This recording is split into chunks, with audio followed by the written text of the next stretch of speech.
Hello बच्चों, ये प्रश्न को देखते हैं। तो प्रश्न में दे रखा है निम्नलिखित चित्र की सहायता से सही विकल्प का चयन करें। तो यहाँ पे हमें चित्र दे रखा है, इसमें अगर हम देखें तो दो विलयन दे रखा है। एक हमें दे रखा है 0.1 मोलर ग्लूकोज विलयन और दूसरा हमें दे रखा है 0.1 मोलर NaCl विलयन। तो यहाँ पे चार विकल्प दे रखा है। तो पहला हमें क्या दे रखा है, झिल्ली के परित किसी भी विलयन का गमन नहीं होगा। दूसरा क्या दे रखा है, ग्लूकोज विलयन का परासर दाब NaCl विलयन के परासर दाब के समान है। तो तीसरा क्या दे रखा है, NaCl विलयन का परासर दाब ग्लूकोज विलयन के परासर दाब की अपेक्षा कम है। तो चौथा क्या दे रखा है, NaCl विलयन का परासर दाब ग्लूकोज विलयन के परासर दाब की अपेक्षा उच्च है। आइए मुख्य अवधारणा की चर्चा करते हैं। मुख्य अवधारणा, तो यहाँ पे अगर हम चित्र में देखें तो ये हमारा जो चित्र है, इसमें जो हमारा अर्ध परागमन झिल्ली है, इसमें हमारे क्या होते हैं, जो हमारा ग्लूकोज का विलयन है ये हमारा क्या होगा, इस पे दाब डालेगा। और ये जो हमारा NaCl का विलयन है ये भी हमारा क्या होगा, इस पे दाब डालेगा। और इससे हमारा क्या होता है, परासर दाब। तो जो हमारा परासरण दाब होता है, परासरण, तो ये हमारा क्या है, अणु संख्या गुणधर्म है। अणु संख्या गुणधर्म, तो ये हमारा क्या होता है, अणुओं की संख्या पर निर्भर करता है। ये विलयन में अणुओं की संख्या पर निर्भर करता है, निर्भर करता है। तो यहाँ पे हमने क्या देखा, वे विलयन की अणुओं की संख्या पर निर्भर करता है। तो यहाँ पे जो अगर हम देखें तो जो हमारा परासरण दाब होता है, परासरण दाब यानी कि P, ये हमारा क्या होता है, समानुपाती होता है I/C के। जहाँ पे अगर हम देखें तो जो हमारा ये C है, ये हमारा क्या है, सांद्रता, और ये हमारा क्या है, वांट हाफ फैक्टर।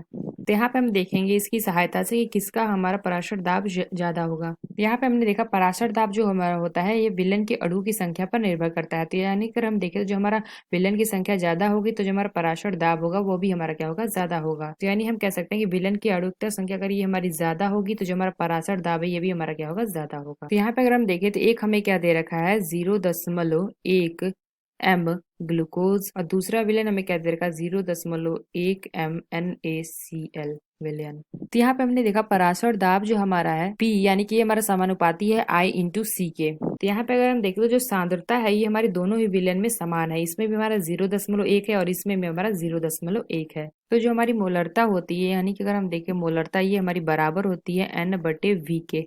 तो V हमारा क्या है, आयतन है। तो ये हमारा क्या है, मोल बटे आयतन के बराबर होता है मोलरता।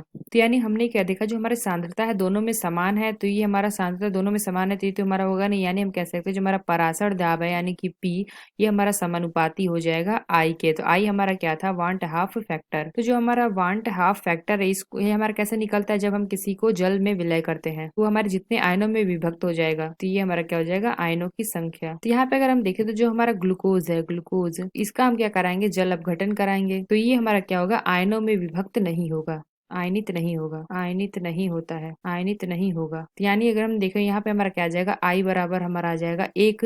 और जब हम NaCl का कराएंगे, NaCl, तो ये हमारा क्या आएगा, आयनों में टूट जाएगा। यानी कि अगर हम देखें तो Na पे प्लस हो जाएगा, प्लस हमारा क्या हो जाएगा, Cl पे माइनस। तो यानी अगर हम देखें तो यहाँ पे I का मान क्या हो जाएगा, 2 हो जाएगा।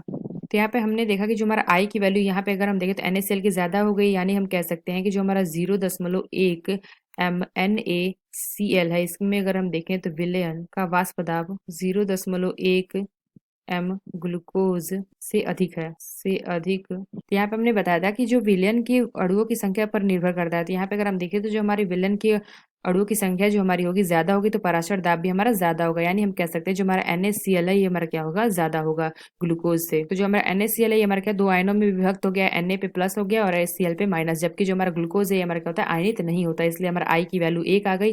और यहाँ पे अगर NaCl का देखें तो ये हमारा क्या होता है, I की वैल्यू 2 आ गई। तो आइए अपना विकल्प देखते हैं कौन सा विकल्प सही है। तो प्रश्न में दे रखा था कि सही विकल्प का चयन करें। तो यानी हमें बताना है कि कौन सा विकल्प हमारा सही है। तो यहाँ पे क्या दे रखा है, पहला हमें दे रखा है झिल्ली के प्रति किसी भी विलयन का गमन नहीं करते हैं। तो ये हमारा अगर हम देखें तो ये हमारा क्या करते हैं, दोनों आर पर गमन कर सकते हैं। इसलिए हम कह सकते हैं जो हमारा पहला कथन है, कथन हमारा गलत है। तो बी क्या दे रखा है, ग्लूकोज विलयन का पराशर दाब NaCl के पराशर दाब के समान होता है। तो ये हमारा समान नहीं होता है।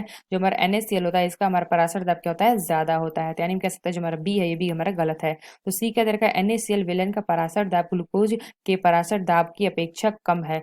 तो यहाँ पे अगर हम देखें तो जो हमारा NaCl है इसका हमारा क्या होता है, उच्च होता है। जबकि जो हमारा ग्लूकोज का विलयन है इसमें हमारा क्या होता है, कम होता है। तो हम कह सकते हैं जो हमारा सी विकल्प या विकल्प भी हमारा गलत है। तो डी क्या दे रखा है, NaCl विलयन का पराशर दाब ग्लूकोज विलयन के पराशर दाब की अपेक्षा उच्च होता है। तो यहाँ पे हमने वही बताया था कि जो हमारा क्या होता है, ग्लूकोज से अधिक होता है। यानी हम कह सकते हैं जो हमारा सही विकल्प होगा डी, यानी डी विकल्प हमारा सही होगा। तो आशा करते हैं आपको समझ में आया होगा। धन्यवाद।